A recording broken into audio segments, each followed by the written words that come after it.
again, everybody. I'm Henry T.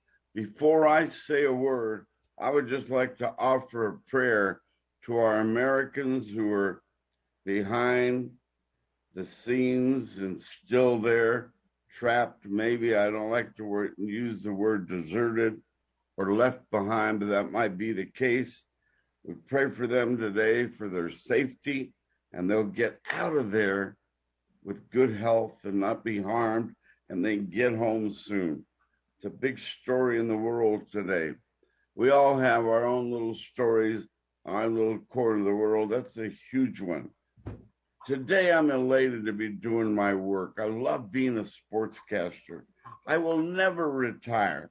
People say, Henry T., how about the word retirement? Isn't it about time? I don't even know the definition of the word.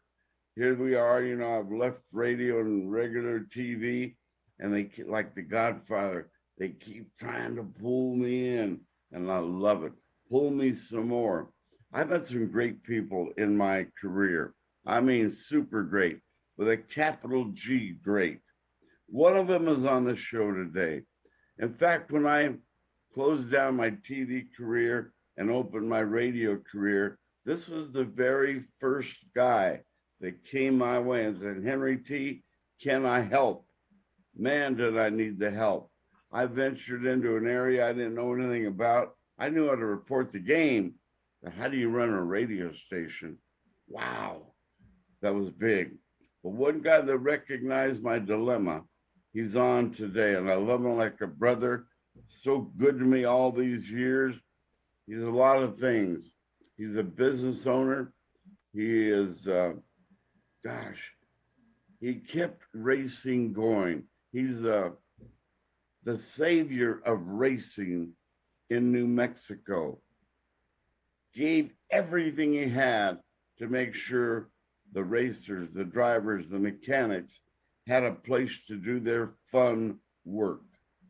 And good guy, giver. There are two kinds of people in this world, givers and takers. He's the biggest giver you'll ever meet.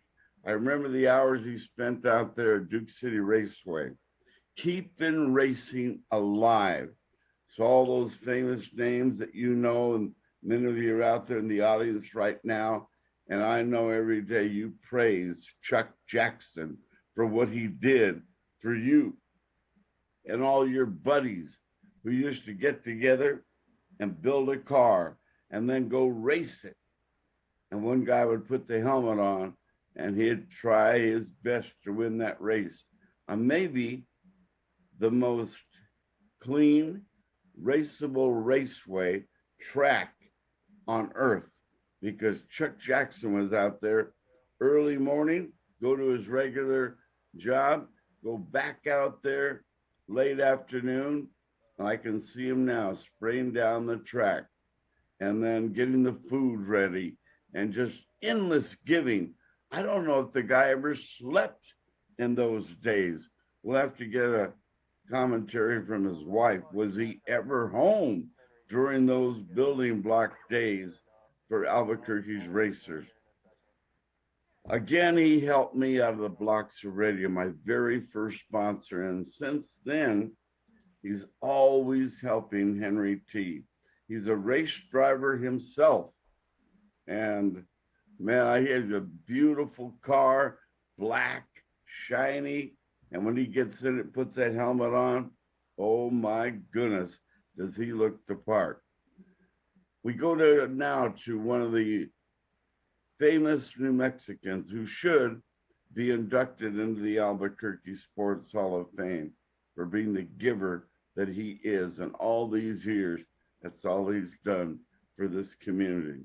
Ladies and gentlemen, my close friend, Chuck Jackson, is on the phone today, he's on TV. There he is, that good-looking guy. Chuck, good morning. How are you? I'm good, Henry. I appreciate that introduction. I mean, makes me sound like somebody that I would like to be, but you know, me and you have been friends for many, many, many, many years. And, you know, the reason I've supported you through the years, Henry, is because you took care of the kids. I remember you'd come in doing the Little League games and stuff. And I said, Henry, if you're going to do that for the kids, I certainly will support what you're doing. And, you know, we've had a good relationship for, 30 years, probably 20, 30 years anyway. Wow. About, we both respect each other. I know the effort that you put into the kids that you've done and so forth over the years. And so I really appreciate that, Henry. And, you're part of New Mexico sports history as well. So I'm glad to be here with you today and happy to talk to you about most anything. My wife Hey, probably. what's the deal? You keep getting younger. I keep getting older. What's the formula? Henry, I wish I could say it's Budweiser, but I don't think that does either of us any good anymore. I don't know. I've got a nice. I've been very fortunate.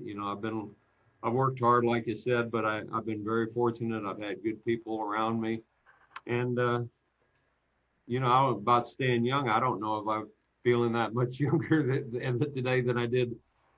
Well, I'm getting older too, Henry. I guess the bottom line. Well, you got so much energy. You run your great Jackson trucking company, Jackson Compaction. You do other things. You're constantly on the move. And there you are with all that energy all of the time. What do you attribute that energy to? Because really, I tell the accurate story, ladies and gentlemen. He was always on that track at Duke City Raceway and still on the move, and then has the energy left at the end of the week to hop in his race car, put the helmet on, and let's go racing with Chuck Jackson. That's a lot of energy that you need to do all that.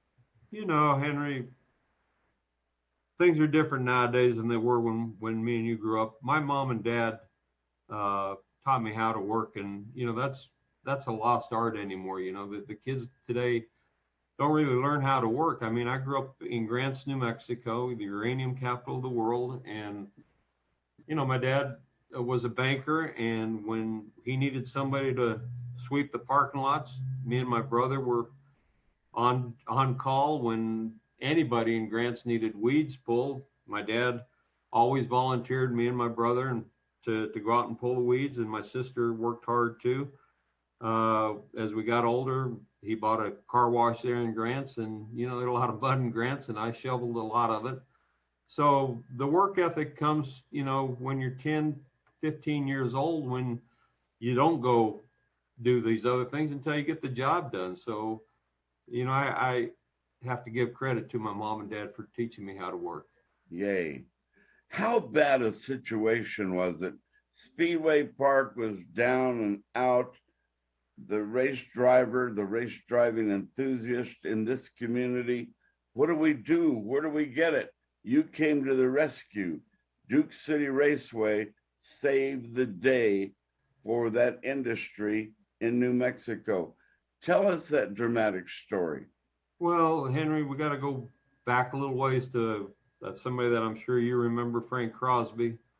Frank was quite the promoter, the King Kong promoter in my book, for most events, including what he used to do down at Tingley Coliseum with a sports show and so forth. But Frank was a great promoter. And, as he got older, Imogene and Kenny Smith built Albuquerque Raceway. There was quite a battle between the racers that wanted to race at Speedway Park and the ones that wanted to race at Duke City. I think it was called Albuquerque Raceway at that point, but that was a pretty colorful time. A lot of things were going on. Eventually Speedway Park was closed down. I think the city grew around it, the base out there did it in, and so Duke City became the main venue in this area, in this region. And as time went on, Imogene's husband passed away, A.L. Smith, and she was not a young gal anymore, and she was working real hard. And Sandia Motorsports Park was one of the things that I thought Albuquerque needed at the time. So me and a fellow by the name of Bruce Tomlinson acquired 60 acres up on the mesa out towards the dump, and we got the zoning and everything put together to build a racetrack, and we just didn't have enough money to get it accomplished. So we took in some investors. A lot of them were sports car enthusiasts and road course enthusiasts, and built a great facility up on 9 Mile Hill. But it was a pavement facility, and you know, the situations turned this way and that way, and I was able to visit with Imogene, and I made a deal with her, and I bought Duke City Raceway, and you know, we ran Duke City for 3 or 4 years there, and it was, I thought we had it turned around and doing pretty well. There again, the neighborhood association down there didn't like the noise, they didn't like the dirt, and so on and so forth. So we had to make a decision at that point. And of course, you know, you look up north of town, I don't know how many of you remember, but we had a Taj Mahal racetrack built at San Felipe Pueblo behind their casino up there, Hollywood Hills. And it really looked, I mean, talk about a magnificent facility. It looked like that was going to be the dirt track racing place in New Mexico for many years to come. And of course, issues have converted that back into open space at this point in time. But we ran Duke City until 2003, I believe. And then between the zoning people and the neighborhood association up there, they wanted me to build a barrier around the whole racing facility to kind of contain the noise and, excuse me, just things that were not in my pocketbook availabilities to do. So, you know, we figured that Hollywood Hills would continue the dirt side of the racing, and Sandy was taking care of the road racers and the motorcycle enthusiasts and the paved asphalt enthusiasts. So Duke City kind of went away there in 2003. But that's kind of a brief scenario of the racing here in town. You know, we've got you're talking about King Kong racers here in New Mexico. We've got a guy down in Las Cruces. He's a very good friend of mine and a real nice fellow by the name of Royal Jones. Has a tremendous trucking company, Mesilla Valley Transportation, but he's built a new track down there, and that's a really nice place. That's where we go race quite a bit. We were down there Saturday night, and we're going down there for a 2-day show this Labor Day weekend. But, you know, racing has had its ups and downs in New Mexico. It was down pretty severely I would say in the late 90s. Car counts were a little bit off, and Imogene was having, you know, some difficulty keeping everything rolling up there at her place. So, you know, we did what we needed to do. I've had a blast doing it. I've made hundreds of friends. You know, I never was a very good race car driver, but I really enjoyed doing that. And I finally stepped out of the car this year. You know, I'm glad I can still walk and talk and get around real good. We put a 15-year-old young man in the car who's been with us since he was in diapers. I mean, just kind of I don't know what you'd call Jonathan. He's just a great kid. And he's been with me and my cousin Stan for the last 13 years, and we put him in the car this year. He doesn't have a driver's license, but tell you what, he can drive that sprint car really well around the racetrack, and he's coming along real strong. And you know, we're having fun. I mean, he's over there working on the car this morning. I think he's got teachers who are doing a convention or something, so he's working on it. And you know, I'll get to put him together and get everything roll down there Saturday morning. We'll race Saturday night. We'll spend the night somewhere down there, oftentimes in the trailer, but we'll spend the night somewhere, and we'll get up Sunday and clean everything up, and we'll go again Sunday night. And you know, they had 19 cars down there last Saturday, and Jonathan started 16th and finished 8th, so he's moving forward. We're tickled with that, and you know, we're looking forward to going down there. I mean, when I race, if I start 16th, I generally end 19th, you know. So the kid's going the other way in the car, and that's a lot of fun, and we're enjoying it. Well, you'll probably groom him into having sights of Indianapolis and knowing you, because you're such a motivator. People love being around you. You give that positive energy. Does he have those aspirations Big His time? aspirations, he wants to go to Knoxville, Iowa and run with the World of Outlaws, and he'd like to make, making the main event at the Knoxville Nationals would be great if he could win it. He wants to win everything. He's 15 years old, and when he goes, we load him up in the car and he's getting ready to push off. He says, "I'm going to go kick everybody's butt tonight. You watch me." And he does. He has fun. So he's got the right attitude. He's he's not scared. Doesn't have any common sense, I guess you'd call it.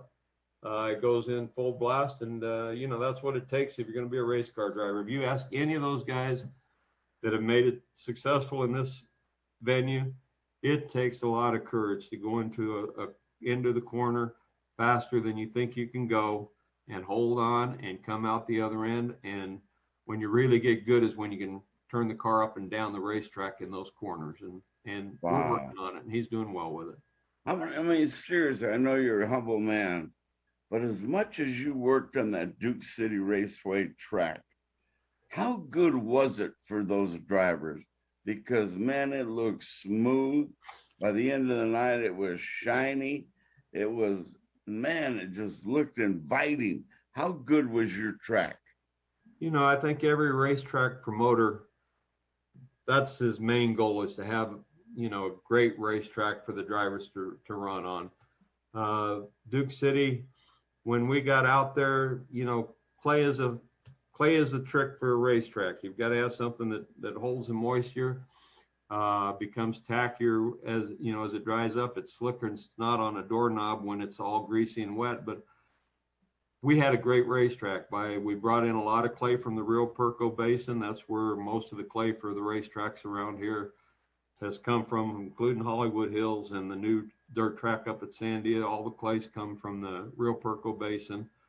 It's really nice clay. And, at Duke City, I thought we were hitting it on the head pretty good there, especially the last couple of years, because we were having some great races. We had the ASCS National Tour here on the 4th of July weekend. We had a big Memorial Day madness for the modifieds, a Labor Day. We had 2 special nights for the modifieds. We'd bring in 50, 60 cars for those events. We did some, I guess you call them enduros. We'd have 75 cars. We had the full track full of cars, and we had people in those cars that had never been in a race car before, and it was the most fun they ever had in their lives. I had some of my employees, we'd go down to the salvage yard and buy them a car and get it running and stuff, and do the safety stuff that we needed to do to the car, and they'd get in there and they'd just come to work, and they couldn't quit talking about it for a week or two. They had so much fun. So our goal was to have fun at the racetrack. That's why we do it for fun. Well, and, we really try to go to the racetrack and have a good time. And if we're having a good time, if somebody wants to come hang out with us or they want to come see us, we're going to make them have a good time too. I mean, granted, I do have my moments when, it's going to go this way or we got to do this. And it's not all a gravy train, but 95% of the time I'm there having fun. And yeah, as long as you're affiliated with it, it's going to be moving up, and it's going to be on the front of everybody's mind if you're a racing enthusiast. What is the future of racing in our state right now, Chuck?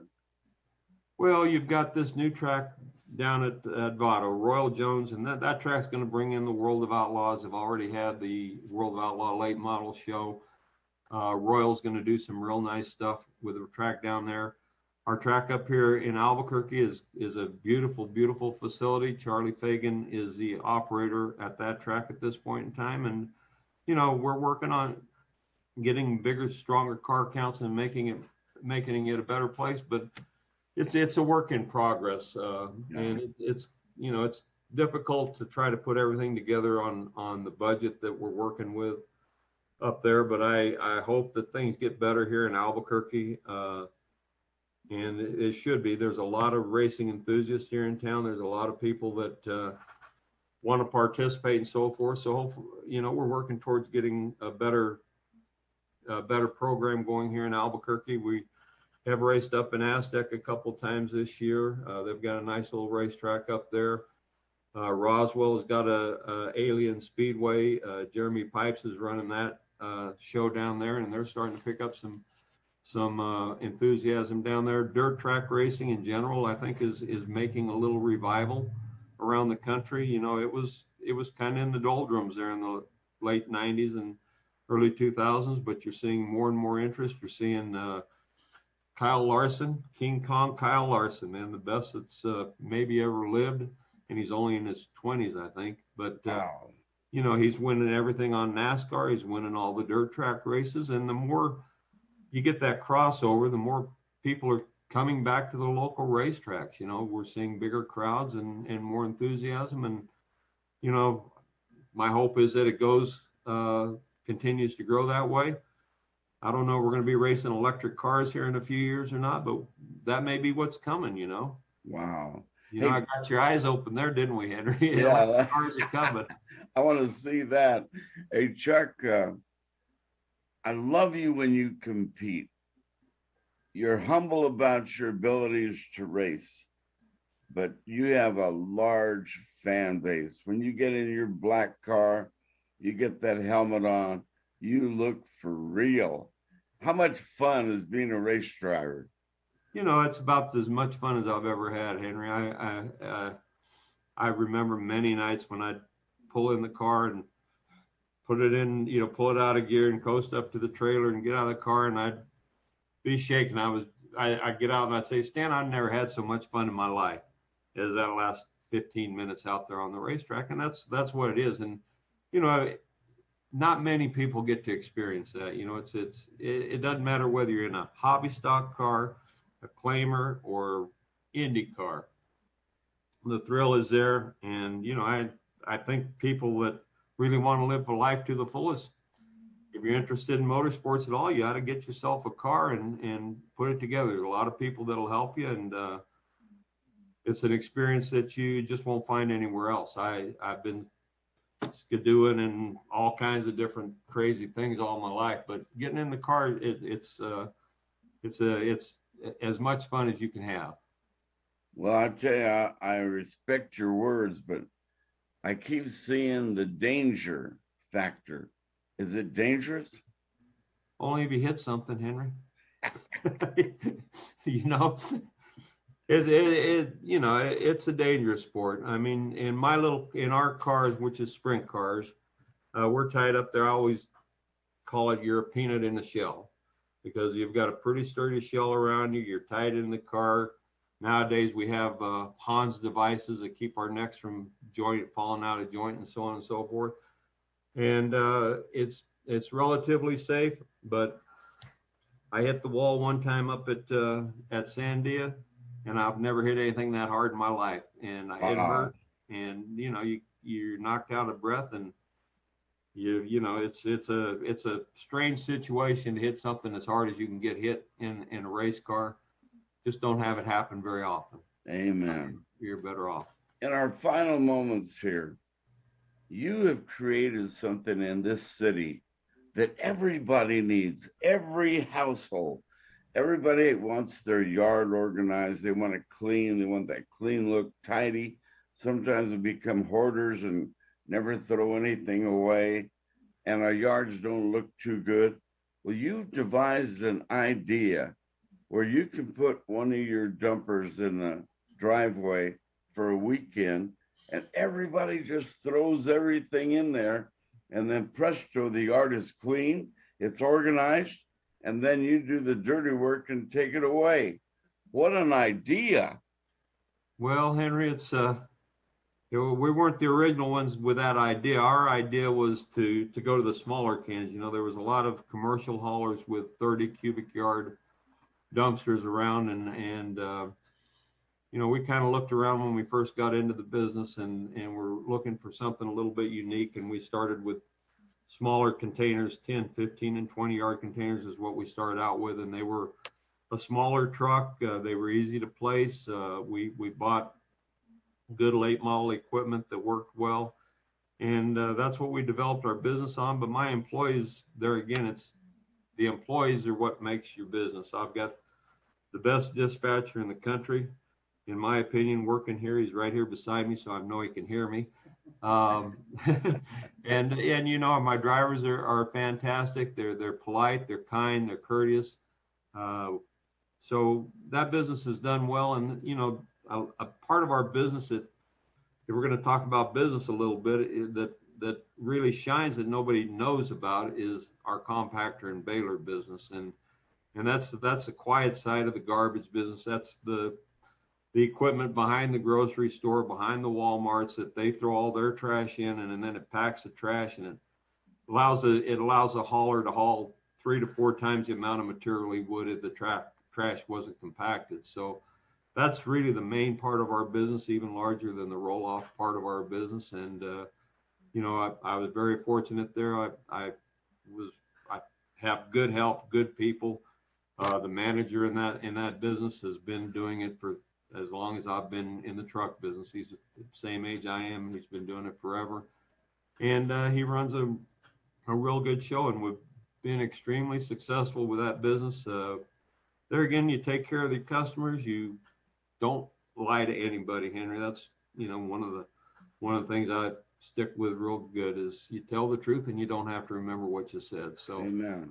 we try to tell people it's either it's white or black. You know, if it's great, we'll tell you it's great. If we got a problem, we'll tell you we got a problem, and just be square with people, and you can generally be successful. You know, you may not always put the ching ching in your pocket, but you get the respect of people, and the rest of it takes care of itself over the years. Well, you got integrity. People love you, respect you, and they really trust you, Chuck. You served thousands of people all of your life. I don't even know if you know there's a word retirement. You aware of that? Well, Henry, I think you're talking, you know, I had a big auction here in May. I was in the heavy duty truck salvage business is what I did all my life. I bought this business in 1980. You know, and I've been in the truck salvage business in the 80s, 70s, 80s. You know, you can make a lot, you can be stupid and make money in this business. And fortunately, I was in this business because I was able to make a little bit of money. God bless But, you know, the times have changed. Everything's computer oriented. You can buy whatever you want on the computer these days. Trucks are like cars, they're all electronic nowadays, and you have to be a computer technician to do the work and stuff on them. And I kind of saw the writing on the wall. The garbage business had taken off real well. So I had an auction in May of this year, and I sold everything. Come see me. I think you were in the other day. It's empty in here nowadays.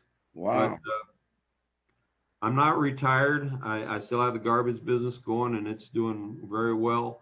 I am not working quite as hard as I used to, Henry. In fact, when you called me, I told you I was going fishing, and I'm still going fishing. I just haven't made it out of the office yet. But I try to get up and get out of here a couple times a week. And you know, last but certainly not least, you have a beautiful woman that's been by your side for a long time. How important is the love factor and support factor for a guy like you? You know, I've got an independent wife. She's a great gal, and you know, I often say the reason we've been successful is because I didn't have to change what I was doing, and she didn't have to change what we were doing, and we worked together. You know, she's a great gal. She lets me do the things that I need to do. She's super talented artist, as you probably are aware of. Yeah. She's got her studio in the back of the junkyard here, and she's got her group of friends that she works with. And so she has a good time doing what she's doing. She allows me to have a good time doing what I'm doing. We go home at night and we joke about it and we talk about it, and we get up in the morning and just been very fortunate. I've got great kids too. They're all grown up now and doing their own thing. But you know, when we were back at Duke City, my boy used to go down there and work his tail off, and my daughter, she would go down and sing the national anthem with my wife. So wow. It was a family operation there for years at Beautiful. City.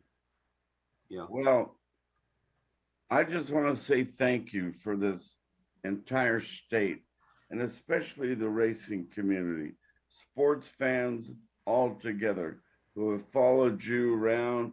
Hey, there's a big race tonight. Let's go. The food's going to be good. It's going to be organized. It's going to start on time. It's going to end on time. It'll be colorful. The lighting is great. You've always put on a good show, Chuck. On behalf of thousands, I say thank you to you, Mr. Jackson. Well, thank you, Henry. You've done a great deal for New Mexico as well. So thank you as well, Henry. I think people like you keep the world rolling. Hey, are you going fishing today, really? Yeah, I'm going fishing today. Really, I don't ever catch any fish, but me and the fish have a deal. If I don't catch them, I don't have to let them go. If I do get lucky to catch one, I let it go anyway. And he's a comedian, ladies and gentlemen. Good guy, Chuck Jackson. And one of these days, don't be surprised if he is inducted into the New Mexico Sports Hall of Fame for all that he's done for all of you. Wow, what a day. Thank you.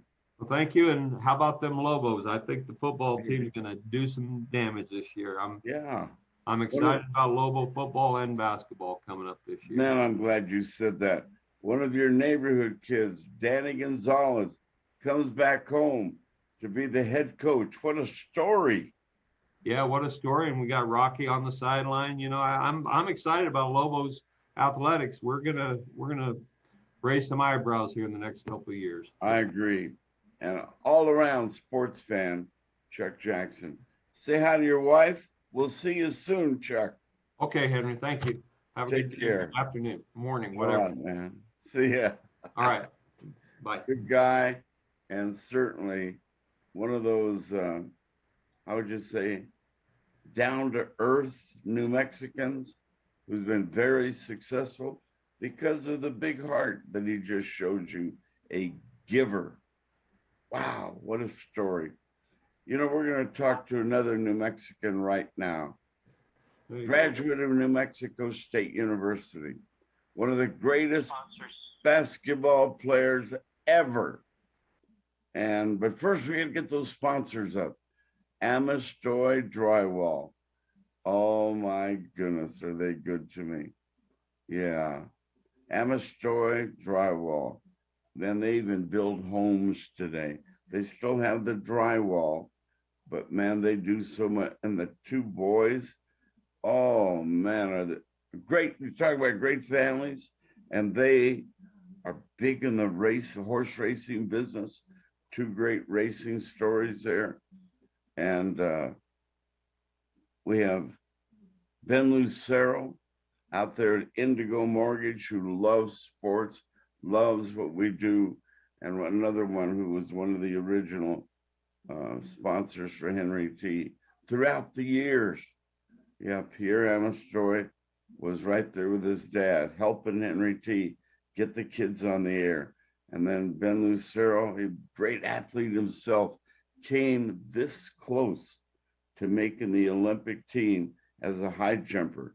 Went to the University of Missouri, was a star athlete at Mayfield, all the sports. He even invented a sport to make sure that he was voted the all-around athlete at Mayfield High School. Great guy.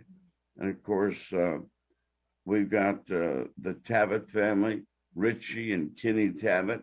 Richie, former football star at Berlin High School. In fact, we're going to get him in here and talk about a state championship team that he played on. He was the quarterback of the team. Great guy. Everybody loves and respects him too. And great businessman. We're going to get all these people on that have helped us all these years. So thank you. And Kevin out there at the canteen helping us. And Tim Baca selling all that delicious water out there. The Hydro Bar. Wow, what a story. What a story. And ProView Network, man, they're just endless and giving and giving and giving and putting on the local athlete so you can watch that local athlete play. Thank you, Steve Davis, from the bottom of our heart. Anyway, now we go to a guy that wore number 52 as a New Mexico State Aggie on maybe The Lobos have had some great teams, no question. But the greatest, most exciting college team in the history of sports in our great state, how about that team of 1970 that featured Sam Lacey, Charlie Chris, Jimmy Connors? How's that for a start, huh? And then Jimmy Connors. Did I say the tennis player? I mean Jimmy Collins, Henry T. And Chito Reyes, academic All-American, first team academic All-American. Great guy, and he's our friend today. We get him on at least once a month or twice a month because it doesn't matter what we talk about. It's all going to be great advice and interesting and funny and with a lot of love behind it. He's with us right now. A good-looking guy from Southern New Mexico, Chito Reyes, number 52. Let's see the jump shot from deep in the right corner. How are you, Chito? Good morning. Good morning, Henry. How are you guys? Hello to New Mexico too, and everybody over there. How's everybody? Healthy, thank God. Good, good. Fired up like you always. What brings that fire out of you every day? You know what? I just think the most important thing is we're blessed to be here, Henry. You know, every day we have to get up and open that door, those windows, and look outside and be grateful. Man, it's just, I was doing that this morning, just open the door and it's a nice breeze, and it's going to get hot today here in LA, all over the place, you know, but, you know, just give thanks for what we have. You were feeling blessed. I think I'd rather feel blessed than be down and kind of think I'm going to have a bad day. You know, those days are gone. You know, I've learned how to kind of sort those small things out. You know, I'm just, you know, you worry about all the people, for example, that's going on through that hurricane, and we pray for those, you know, and that's when you start realizing how blessed you are, you know, because there's people that are going through some rough times right now, and we got to feel blessed that we're here to talking to you here in front of everybody, and you know, we're blessed. It's just a good thing, and God's given us some beautiful times, and like I said, let's pray that all those people are safe, and we just get, you know, we just got to kind of take it easy and pray that everybody else is safe. We're all happy. Yesterday, I was recalling and counting my blessings and remembering Mama, how many things she did for me, and what a character, funny, loving, giving, never stopped being a parent till the end, till she went to heaven. And I know how much you love your mama. God bless you. Yeah. You still have her. Yes. And I want to start there today with you. There's never really a guideline or what are we going to talk about today plan with you, because you know so much and you give so much and you're interesting, you know a little bit about everything, but I want to ask you to describe your mom today for all of us. I want to do that because so many of us get so overwhelmed in what we do every day as a professional or whatever, and inadvertently we put little mom over in the corner. Well, she's the forefront character in our lives. Yes. If it's not too private, who is your mom to you? You know, Henry, I think, you know, we all feel our mom is the best. My mom makes the best menudo, the best chile con carne, the best tortillas to our mom. Our mom is the best, you know that. But I think that, I think the most important thing, like with my mother, is that she's kind of instilled a reason for caring. She wants you to care. And not that you have to be forced to care, but seeing her, you know, she's the type of person that she can walk into a doctor's office in the waiting room, and next thing you know, there's somebody's got a little girl in there, and the next thing you know, my mom's got that little girl on her lap. Oh. You know, we've been a lot of places where, you know, every time we all lose siblings, we all lose aunts, uncles, grandparents. And, this is the true story, Henry. People come, they give their condolences, but every time they come around my mother and they ask, can we adopt you? Can you be our mom? Now, there's a reason for that. And my mom is not, that one that's, magical powers or whatever. It's just the heart that she has. And I think it spreads throughout. And you don't have to have materialistic things. You don't have to have a lot of things that you can show off. And that doesn't count. My mom always taught us, like I told you before, that I mentioned this before, that as an advice, when we start, our 18-year-old, 17-year-old, 19-year-old as a young kid, especially when I was going to start at New Mexico State, I was about to embark on a venture that incredible. Who would have known that it would have led me to where I am now? But I remember one thing that I was told by my mother and my grandmother, that they told me, look, you're a good, strong young man. You're young and you're growing. Be nice to people. She said, but don't ever stop growing until you get to heaven. And there's a path that you get to get up there, and only certain people you can recognize that, and there's a reason why you can take those steps. And you can't go wrong in trying to help people. And I think my mom was the best thing that she kind of taught us, was the fact that we got to keep it. We should care. Don't disrespect anybody, and just enjoy. If somebody gave you a piece of tortilla, a piece of bologna, they always taught us, look, you look at them in the eye and be sure that you make that eye contact and thank them for what they're doing for you. It could be the smallest little thing. I bet it's things that you learn to appreciate from them, Wow. And your mom is so friendly, so loving, and everybody loves your mom. Yeah. And what a cook. Yeah. You got a great looking family, physically great looking family. And your mom is beautiful. Yeah.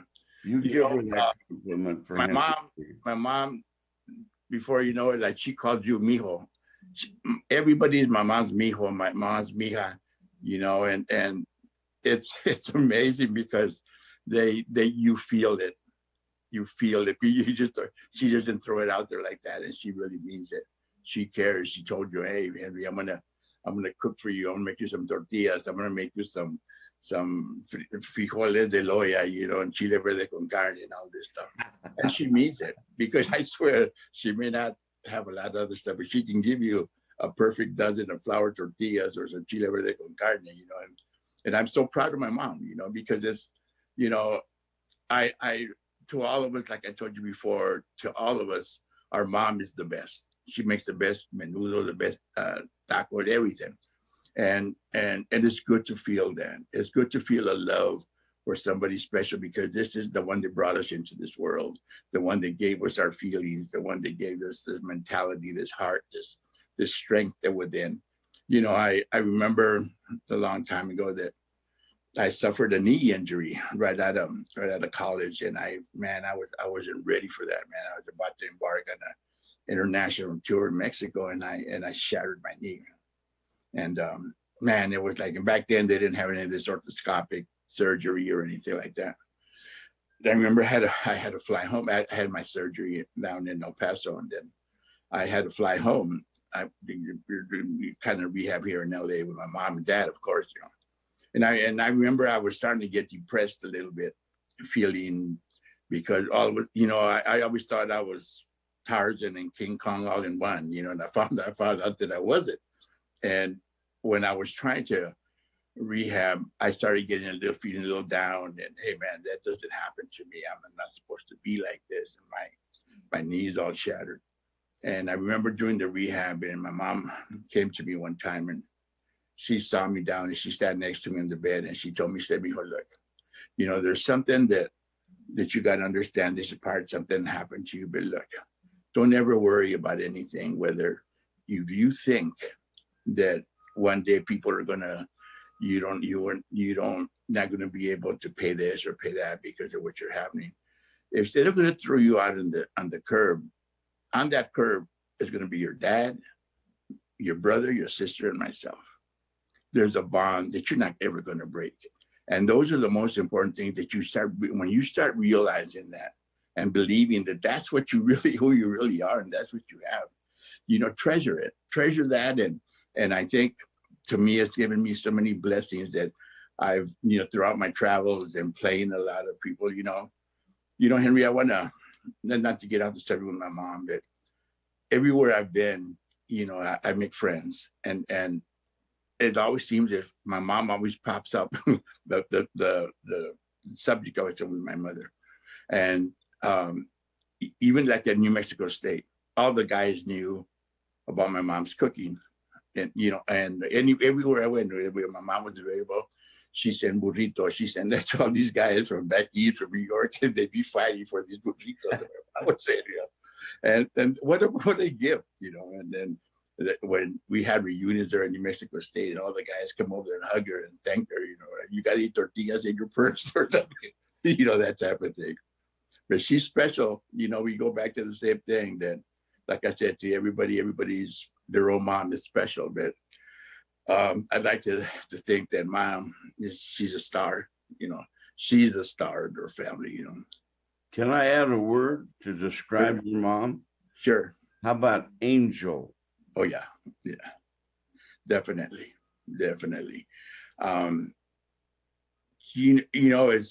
It's kind of ironic in the sense that, I hope your listeners aren't too bored with this subject, but I think we all go through this, getting off the sports subject. Whether it's coincidence or she was placed there, we've had a lot of people have passed away in our families, in our and some way, somehow, my mom finds herself at bedside by my uncle's passing, by my grandma's passing, by my grandfather's passing. My mom is the one right there at their side, and she feels it, and she kind of takes on that thing. Okay, it's going to be okay now. It's okay to go. It's okay. And my mom is always there. I don't know what to think, but I mean, easy. She's been there 10, 15, 20 times with people at their bedside. And, and I'm so proud of the fact that my mom is not, like I said, she's not the most, loud, impressive, boisterous mother. She's not. But she's like you said, she's an angel, to all of us. When you were a star for the New Mexico State Aggies, the Pan American Center is packed, and big game against UTEP or the Lobos or whoever, and you look in the stands, you always look for mom. Yeah. How much did she enjoy watching you play? How much did you enjoy making her smile when you played? My mother, I was so blessed that when I was a freshman and the sophomore and throughout my career at New Mexico State, also my grandmother had a great part in my life. And to see two angels in the stands watching me, it was really incredible. And I would like to think that my grandmother, like I said, she passed away at a very young age, and she saw us play there when the first games of the Pan American Center, and my mom came from LA to watch us play. And it takes the pride, because not only on the court, Henry, did you ever feel that you wanted to do good for them, but off their court, out on the street, out on the, anywhere you wanted to do good, because, like I told you before, my church member, my grandmother welcomed me down to New Mexico, right, coming out of LA and starting my career in New Mexico State. She also told me, she said, Mijo, you know what? You're starting on a good career. He said, all I'm asking you is don't ever come tell me how good you are. Let other people come tell me. And not that you're a good ball player, but that you're a good man, because what you tell me doesn't count, and so that's all you worry about. I tell the story about, I had a director's meeting, and I was in a shirt and tie, And just as I'm leaving, it's 100 degrees, and I'm leaving the parking lot, and I'm walking back to. I'm going to drive back to my office. And there was a lady right next to me, and about an 80-year-old lady. She came up to the knocking on my window. Just I'm getting ready to go back, and she knocked on the window, and I opened it up. She asked me if I'd help her because her car had a flat tire. It was 112 degrees out there, and I looked at her, and I said, and on one shoulder was my grandma, and the other shoulder was my mom, and they're the ones that still, you know what? You better not even leave this parking lot. You better go help that lady. And and it's things that you do like that, the influence that comes from them that you treasure, and it's not something you can describe. And like I said, I've traveled all over the world. I've been so blessed to be traveled with the Olympic team and travel internationally, playing all over. And everywhere I went, it's always a thing that you got in your shirt pocket. You got that in your back pocket. That's something nobody can ever take away, Henry. That's really special. Another thing they can't take away is your Final Four ring back in 1970. Yeah. And had Sam Lacey not gotten hurt early in the game, ladies and gentlemen, I firmly believe we would have seen our Aggies become national champions. Yeah. That's how I feel. How do you feel about that? Oh, definitely. You know what? Without a doubt, I'm not saying that for sure we would have won, but I tell you what, we would have given them a better game because of the fact that to have one of our strongest weapons be taken away from us, and to see Sam and Jimmy and Charlie. Well, you met Jimmy and Charlie, like this, and the kind of characters they are. And they weren't about to get beaten, So we were ready for a bigger fight, and who knows, Henry? They would have been awesome. I mean, we think about that a lot. But to be up there in front of everybody and to be put. Actually, everybody said that our semifinal game that we played UCLA was the national championship, really, because the next day it was back then they had the consolation game and for third place, and we really beat St. Bonaventure really bad with Bob Lanier and all of them. So it was a championship game that they came that close. Yeah. So my goodness. Well, I love to go back in time because I love the way your presence was on that basketball court with those stars that you played with and the big crowds at the Pan Am Center. But being an All-American first team academic player, wow, that carries tremendous significance. Yeah. What does that mean? I've always, like I said, it's not something that you brag about, you do anything, but you know what? It's something it's a feather in your cap. And I tell you what, I always strive to do good in whatever I try to do. But I was able to concentrate, and to be able to do that, I knew I had to get good grades to be able to stay on the team. And not only that, like in everything you try to do, Henry, we try to do the best we can. I when I was younger, I learned that there's an answer to this. There's to this question why you're asking me. So let me find out what this answer is. And I was always curious. I always wanted to how do I go about doing this? I didn't want to answer 10 questions and get the answer right. I wanted to answer one and understand how I got that answer, because I could go on from there. Once I understand the methods and how to go about getting the answer, or just look around, I strive for that, to do that, to be able to understand what I'm doing, because that's the whole purpose of studying. That's the whole purpose of learning. That's what they call you studying, and you study to learn. You just don't study to get by, to get the right answer. You study to understand and learn things about it, and it always gets back. And that's one thing that Coach Henson used to instill in us.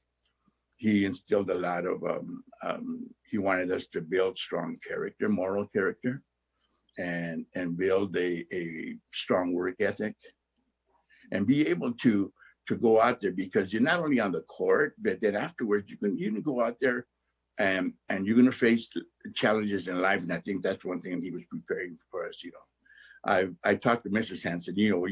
I still keep in contact with her, and she's so proud of the fact that of all of us that we still keep in touch. Of the 13 guys we had, we only have 8 left. So we're going, little by little, and so, but that's not going to take away the impact, the strong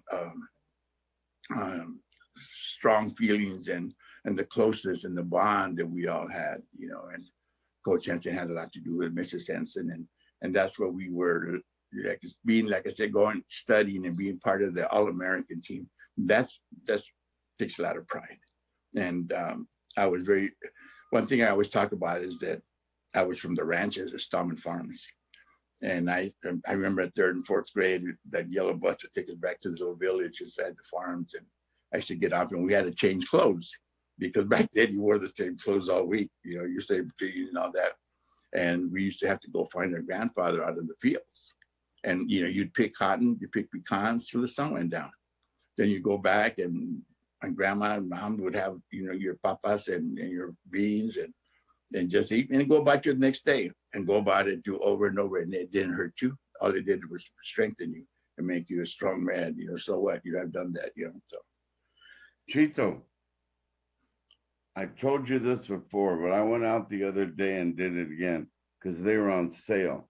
I got me some beautiful Air Jordan sneakers, man. Brand new Rollins basketball. Oh, man. I got me a headband, Chito Reyes headband. I dressed up for the game, but nobody's there. So now that I have new shoes, new ball, Chito Reyes headband, you and me, bro. Yeah. In the South Basket at the Pan American Center. Nobody around. We'll get the maintenance guy to open up the door for just you and me. You got it. One-on-one. Uh-huh. Only not a game, real game, free throws. Only. Oh, that's good. We could do that. I'll take you up on that. You buy me a burrito, whoever wins. Coach. Yeah. But you know what? That's one thing that you take pride.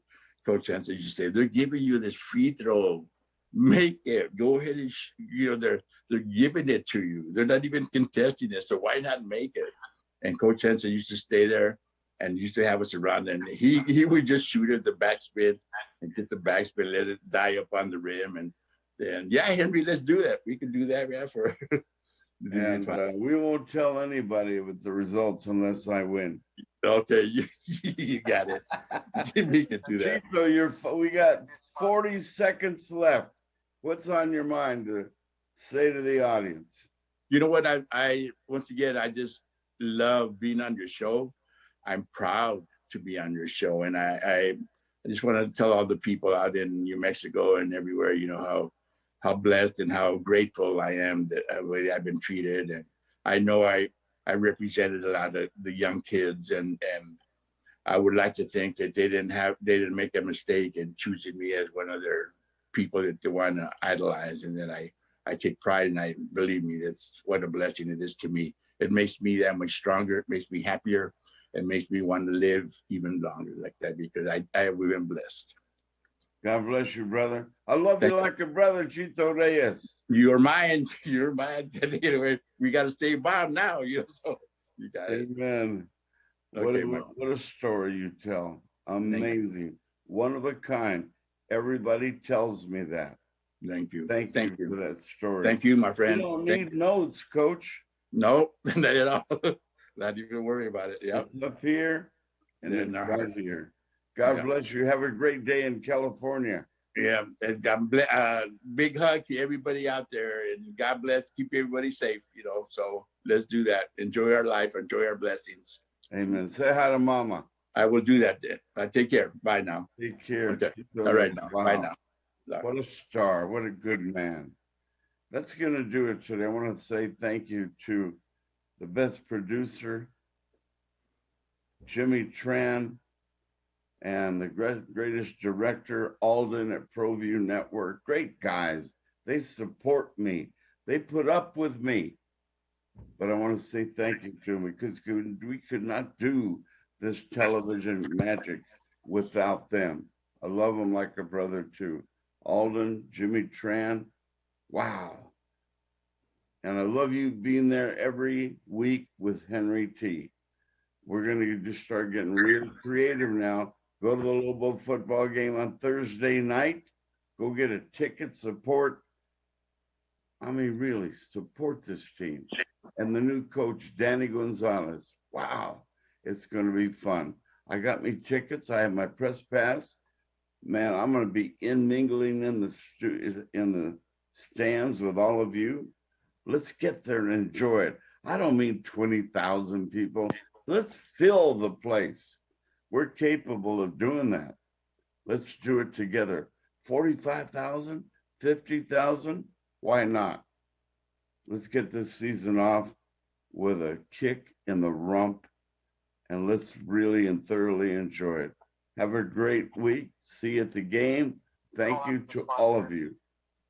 Take care. And there's our sponsors again. Amistoy Drywall. Pierre Amistoy, hello. And Ben Lucero, big hello to you. And Richie and Kenny Tabbitt at Rax Lumber. And Kevin out there at the canteen. And the Baca family at Hydro Bar. Wow. And Chuck Jackson, Action, Compaction. Chuck Jackson on 2nd Street. Thanks for being on this show, Chuck. Be careful on your way to the lake.